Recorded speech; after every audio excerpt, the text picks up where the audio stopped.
شفت انا فين؟ عشان باين نفسي، وانا باين ولا مش باين؟ الجو بيمطر الساعة 10:30 11 بالليل في الرينج ده، والباص فاتني.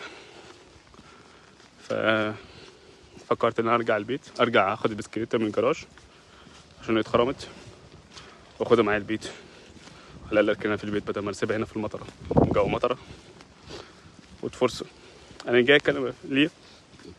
انا جاي اتكلم دلوقتي في فكره ان في فيديو جديد نزل على اليوتيوب بيتكلم على انواع الماجستير في التمريض. معلش كلامي مش احسن حاجه لان انا صاحي من بدري جدا، صاحي من الساعه 6 وقبل 6 الساعه 5 النهارده. كان عندي تجربه خدت معايا 5 ساعات تفكير وتنفيذ وتقييم. خلصت التقييم، كان نظري، قعدت 10 ساعات في المكتبه عشان اخلي التقييم تحريري ولسه ما خلصتش.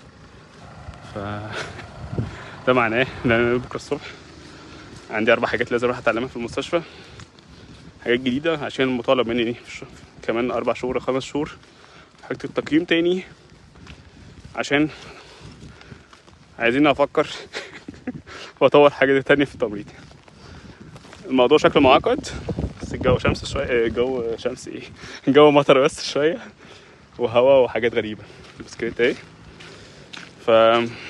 بسكليتة جراج البسكليتات هنا في المحطه، اخد بسكليتتي وامشي. يا لهوي.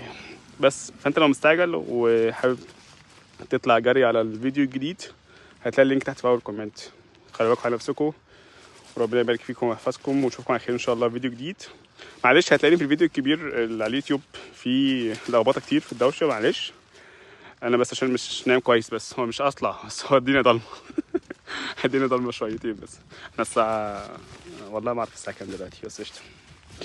اشوفكم على خير ان شاء الله في فيديو جديد في رعايه الله.